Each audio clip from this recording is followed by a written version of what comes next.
your problem with black women? That's the real question. Yo, bro, thank you for having this incredibly important conversation, and just thank you for standing on your box despite what some of these clowns are saying.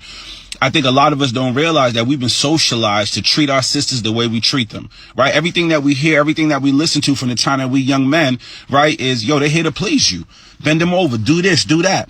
And so because our women are objectified, black women in particular, when they cease to please us, when they cease to exist as something that we can get something from, take something from, they become an itch, this, that, and they're easily discarded because we never regarded them as full human beings in the first place. And the saddest part about this is that this kind of behavior, this kind of mentality is rooted in slavery.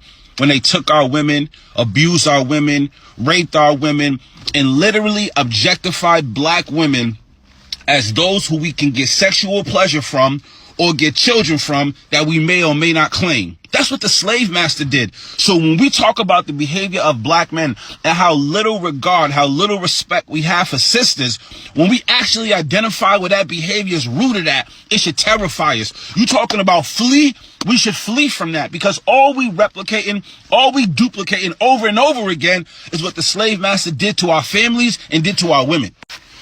And then there's this third piece, right? As men, our ego is so much of our identity, who we are, what we got, what we've done, right?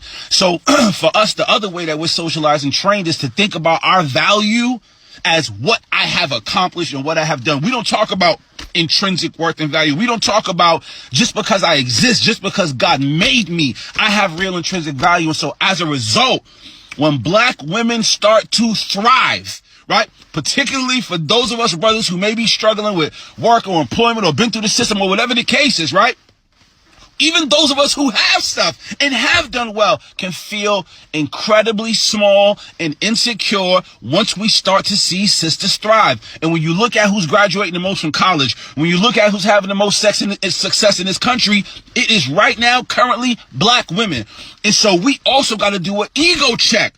We're going to have to comb through all that insecurity and lay it to the side and realize that if they are winning, we are winning, because black women done held a position down that if we winning, if black men are winning, that all of us are winning. They done held us down through everything. And so again, bro, just want to say thank you for lifting us up. We got a real issue around socialization. And if we don't take time to unpack that, we're going to continue to be the dog that's following behind the master telling us what to do.